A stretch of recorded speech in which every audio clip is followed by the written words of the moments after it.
Au nom du Père, du Fils et du Saint-Esprit. Amen. Mes frères et sœurs, nous continuons nos récits des miracles du Christ en ce temps après l'Épiphanie. Nous les reprendrons après la fête de la Sainte Trinité. On se rend bien compte que la puissance du Christ est assez immense et impressionnante.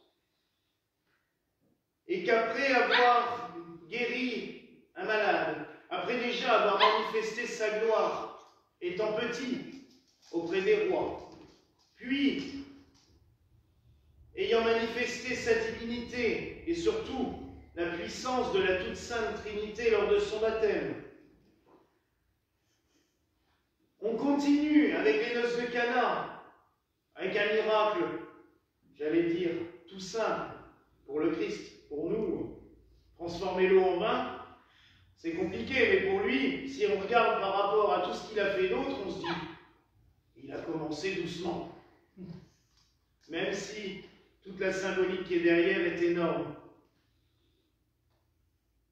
Après, on a la guérison à distance du serviteur du centurion que nous avons vu la semaine dernière. Puis or là, maintenant, il commande carrément aux éléments. Imaginez une tempête en mer. On l'a peut-être pas tous vécu, mais nous, ça nous est arrivé encore il y a 2 ans, avec un vent épouvantable et le bateau qui partait dans tous les sens. Et imaginez le Christ qui se réveille. Oh, oui. Et tout s'arrête. Il y a de quoi impressionner tous ceux qui l'entourent. Mais encore une fois, c'est une manifestation, j'allais dire visuelle, et forcément spectaculaire, de quelque chose de bien plus intime et intérieur que le Christ fait. Et il nous faut voir la symbolique de tout cela. On va d'abord prendre la symbolique la plus grande, la plus large, et après nous étudierons ce qui nous concerne tout particulièrement. Dans cette barque, il y a des disciples. Et notamment, puisque c'est la barque des pêcheurs, il y a Simon-Pierre, qui symbolise l'Église universelle. La barque a toujours d'ailleurs symbolisé la Sainte Église, pas que une branche. Donc la barque n'est pas forcément que l'Église romaine, ou l'Église protestante, ou l'Église orthodoxe, ou l'Église gallicane. Non, c'est toute l'Église du Christ, puisque d'ailleurs il est présent dans cette barque. Et on a toujours vu dans le symbole du bateau, de la nef, du navire, l'Église.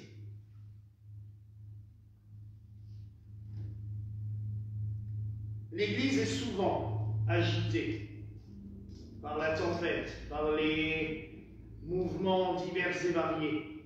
Et on le remarque bien depuis 2000 ans. S'il y a bien une institution qui n'a jamais réussi à garder le calme et à ne pas s'agiter dans tous les sens, et être agitée par tous les événements autour d'elle, c'est bien l'Église. Preuve, les nombreuses séparations, les nombreux schismes, les nombreuses ruptures qu'il y a eu entre elles, qui ne sont pas toujours de son propre fait. C'est souvent la politique extérieure où dès que l'Église a voulu se mêler de choses qui ne la regardaient pas, elle en a subi les conséquences. N'oublions pas que le schisme entre l'Orient et l'Occident est tout simplement dû à la rupture de l'Empire romain et, par la suite, un empire d'Occident qui est passé de l'Empire romain après la période barbare, puis à l'Empire de Charlemagne, redécoupé en petits morceaux par ses fils, et de l'autre côté, un empire byzantin qui devenait de plus en plus puissant, puisqu'ils étaient la survivance de l'ancienne Rome, et ça a donné une division entre les églises. Et par la suite, cette division première, la plus importante, a commencé à se morceler en plein de petits morceaux. C'est une des tempêtes qui a agité l'Église. Mais chaque Église individuelle, particulière, subit aussi ces tempêtes. On en a tous connu. L'Église gallicane ne ressort pas de là non plus. On a vécu nos tempêtes, on a vécu nos galères.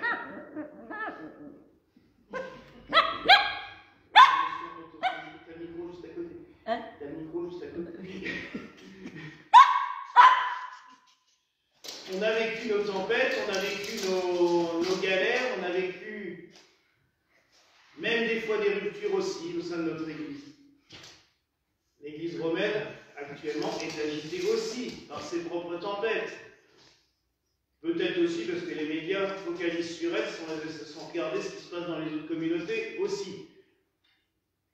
Mais on pourrait se dire, mais alors dans ces cas-là, c'est une catastrophe. Comment les gens peuvent s'en sortir avec des communautés ballottées comme ça, dans tous les sens, avec des ennuis, des catastrophes? Ben non, il y en a un qui garde la barre, c'est le Christ. Et si l'on se fixerait un peu plus sur lui, on subirait peut-être un peu moins les vagues de plein fouet, on se casserait moins la figure sur le pont du navire. Mais le problème, c'est que l'être humain, souvent, préfère se laisser balloter par les ennuis plutôt que de se fixer sur celui qui commande le navire. Et pourtant, le Christ est là, présent. Et je n'ai personnellement aucune peur de toutes ces vicissitudes. Depuis 10 ans, cette année que je suis évêque, il y a eu des remous. On a eu quelques moments un peu plus difficiles. Et pourtant, le Christ, je sais qu'il est là. Et que du coup, quoi qu'il arrive, ça passera. Parce qu'il est présent. Ça me rappelle aussi un rêve, cet évangile, un songe même qu'a fait Saint Jean Bosco. Saint Jean Bosco n'est pas seulement le grand éducateur de la jeunesse qu'on peut connaître. C'était aussi un mystique. Il avait régulièrement des songes, des visions. Les jeunes dont il s'occupait le voyaient aussi souvent en train de papoter avec la Vierge Marie dans son bureau. Ah oui, il rentrait dans le bureau de Saint Jean Bosco, il était en train de papoter avec une belle dame en bleu. Mais on ne la voyait jamais rentrer ni sortir du bureau. Ah. Tout le monde a bien compris qui ça pouvait être.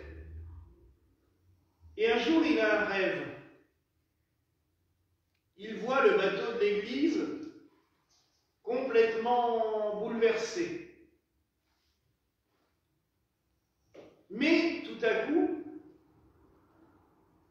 un homme à la proue du bateau, il n'a jamais dit que c'était le pape. Il a toujours vu juste un évêque à la proue du bateau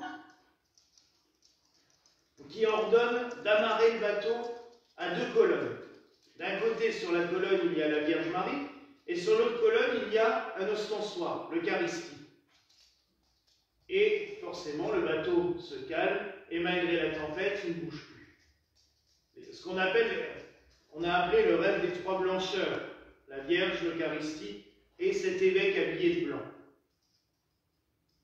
C'est magnifique. Et ça nous rappelle précisément ce à quoi l'Église doit se rattacher. La Vierge Marie et l'Eucharistie. La pureté, la profondeur, la spiritualité. Tout le reste, franchement, ça peut passer. Comme les flots passent sur la coque du bateau, les problèmes peuvent passer. L'Église est amarrée au Christ. Et c'est tout ce qui compte. Maintenant, j'aimerais bien qu'on parle d'une autre tempête, d'autres tempêtes que le Christ apaise. C'est nos tempêtes intérieures. Parce que alors je connais rien de plus agité qu'un cœur humain ou un cerveau humain. Et je crois que les pires des tempêtes ne sont rien à côté de ce que notre cerveau est capable de faire des fois en 3 minutes. Un bordel sans nom, il n'y a pas à dire. Et franchement, je n'utiliserai pas d'autres mots. Le cerveau, c'est une catastrophe, le mental. Il nous fait penser à des choses, mais on se demande même d'où ça peut sortir. Et ça nous provoque des tempêtes intérieures, des colères, des paniques, des angoisses. Comment faire pour s'en sortir? Demandez au Christ de prendre la barre. Stop! Maintenant, ça suffit. Le Christ est là. Et ça me rappelle ces paroles de Thérèse d'Avila. N'aie pas peur, n'aie pas souci. Dieu seul te suffit. Et oui, n'aie pas peur, encore une fois. Il ne faut pas avoir peur. Et quand notre cerveau s'agite dans tous les sens, et du coup, il emmène notre cœur avec. Parce que quand là-haut, ça commence à partir en vrille, on a le cœur qui part dans tous les sens et on ne sait plus comment faire. Alors on croit que c'est les sentiments, on croit que c'est l'émotionnel, alors qu'en fait non, c'est le mental qui nous emmène dans des chemins pas possibles, dans des tempêtes bien plus violentes que ce qu'on pourrait connaître. Alors des fois, il faut respirer un bon coup. Dieu seul nous suffit. Et tout le reste vient en plus. Et pour vous faire sourire, je dirais que c'est vraiment un agité du bocal qui vous dit ça, parce que dans le genre là-haut, c'est pas mal aussi dans le genre des tempêtes en permanence. Mais il faut des fois... Non, c'est bon. Je sais où m'accrocher.